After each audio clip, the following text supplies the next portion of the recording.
Yeah quick Q&A session అనమాట దీని పేరు. హాయ్. Yes sir. ఇప్పుడు ఇండస్ట్రీలో ఉన్న సింగర్స్లో మోర్ దాన్ 90% ఫ్రమ్ పాడుతా తీయగా. సో అలాంటి అవకాశం ఇప్పుడు ఇండియన్ ఐడల్ ద్వారా నీకు దొరికింది కదా, ఎలా ఫీల్ అవుతున్నావు? అదే సార్, అదే జనరేషన్స్ మారే కొద్దీ అంటే ఇప్పుడు పాడతా తీగ అనేది చాలా అంటే మనం అంతా చాలా వింటేజ్ షోగా ఫీల్ అవుతాం. అక్కడ వెళ్ళి అది ఆ రీప్లేస్మెంట్ ఆఫ్ ఆ షోలో ఉండే జడ్జ్మెంట్స్ కానీ అది రీప్లేస్మెంట్ కానీ చాలా కష్టం. అది బాలుగారిని దాటి మనం ఎక్కువ అది రీప్లేస్మెంట్ కానీ చాలా కష్టం. అది బాలుగారిని దాటి మనం ఎక్కువ ఆలోచించలేము.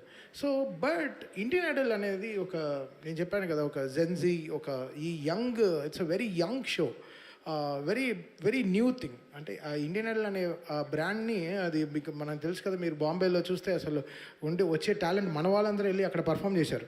So this is what we want to bring. We want to bring the young, very young people to this thing. And first సీజన్లో పాడిన వాగ్దేవి కానీ ప్రణతి కానీ చాలామంది they are today working with me. And second సీజన్లో సౌజన్య ఆవిడ winner, she is also working with me.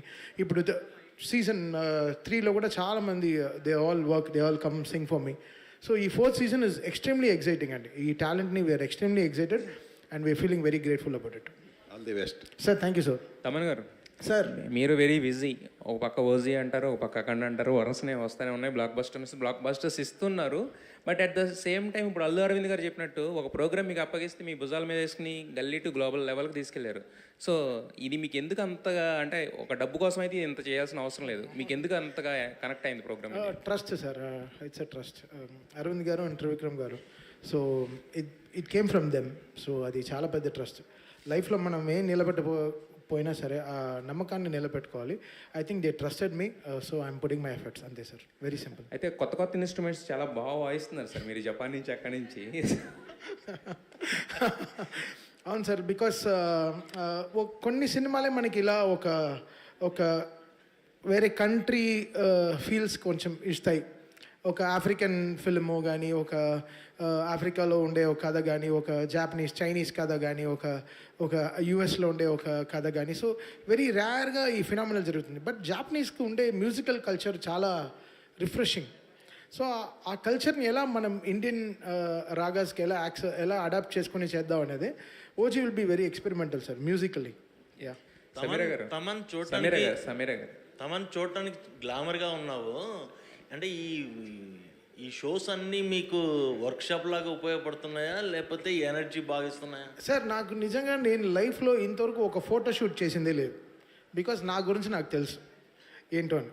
But ఇప్పుడు health గురించి చాలా నేర్చుకున్నాం కాబట్టి కొంచెం డైట్ స్ట్రక్చర్ అని మార్చుకున్నాను. మేబీ దానివల్ల బట్ నేను దీనికోసం స్పెషల్గా ఇన్వెస్ట్మెంట్ అనేది ఏం లేదు, జస్ట్ బాధ్యతే. సో మనం అది మన ఇదే సార్. సో మీ అడిగిన క్వశ్చన్ ఆన్సర్ చేశాను కరెక్ట్గా? చేస్తాం. సో అంతే అండి, వెరీ వెరీ సింపుల్, అంతే. తమన్ గారు. Yes brother. యహావేదిక నుంచి ఓజీ గురించి ఏమైనా అప్డేట్ అని ఇస్తారా? ఇంకా ఆల్ గుడ్. ఇంకా 15 రోజుల్లో cinema release. Very very excited. యాక్చువల్గా చాలా ఎక్సైటెడ్గా ఉన్నాం ఈ సినిమా గురించి. I think చూద్దాం how it will do. We are putting our best efforts possible and sleepless nights ahead for us, but we are really excited. ఎలా వస్తుంది అవుట్పుట్ ఇట్లా? All God is great. Sameera గారు. ఓకే, నేను బయలుదేరచ్చా? తమన్ గారు, last question. చెప్పండి sir, మీరు షోస్లో చేసే amount చాలా మటుకు, అంటే సినిమాలో సాంగ్స్ కాకుండా షోస్లో చేసే అమౌంట్ చారిటీకి ఇస్తూ ఉంటారు.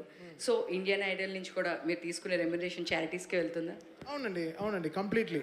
సో నా మదర్ పేరు పైన I want to start an old age home. So దానికోసం నేను I'm planning to construct in గుంటూరులో చేద్దామని. మా మదర్కి ఇప్పుడు 73, ఆవిడ 75th ఇయర్లో అది ఓపెన్ చేద్దామని ప్లాన్ అండి, అంతే. ఎస్ అండి. సో తమన్ గారు క్వశ్చన్స్ ఉంటే అడిగేసేయండి. Yes brother. సార్ ఓజీలో మీది పవన్ గారితో స్క్రీన్ షేరింగ్ ఏమైనా ఉందా? నేనా? లేదండి, జస్ట్ మ్యూజిక్ షేరింగ్ అండి. అంతేనా? బాయ్స్లో యాక్ట్ చేసినట్టు మళ్ళీ మేము స్క్రీన్ మీద ఎప్పుడు చూడాలి? ఆల్రెడీ ఫైర్ స్టామ్లో మేము అడిగాం, చేసుకో హ్యావ్ ఫన్ అన్నారు. సో నేను Rajakumari we all did some events అండి. మేబీ ఇంకో సాంగ్ ఏమైనా చేస్తాం, బట్ కొలాబరేషన్ అనేది ఉండదండి. Thaman sir, yes brother. எப்படி சார் மிஸ்கின் சாரை சமாளிக்கிறீங்க? It's fun, it's good energy brother, ரொம்ப நல்லவர். సార్ ఏదో తెలుగులో చెప్పట్లేదా? ఆయన తమిళ్లో అడిగాడు, తమిళ్లో చెప్తున్నా. నాకు అర్థం కాలేదు సార్. ఏమన్నారు సార్? ట్రాన్స్లేట్ చేసుకోండి, ఇప్పుడే ఆటో డబ్డ్ వచ్చింది కదా, ఈ మధ్య తీసుకోండి. Okay, next. ఓకే, సమీరా గారు. Okay, thank you so much. ఇంకా అన్ని క్వశ్చన్స్ తమన్ గారు అయిపోయినాయి కదా. Thank you so much Thaman గారు, థ్యాంక్ యూ. యా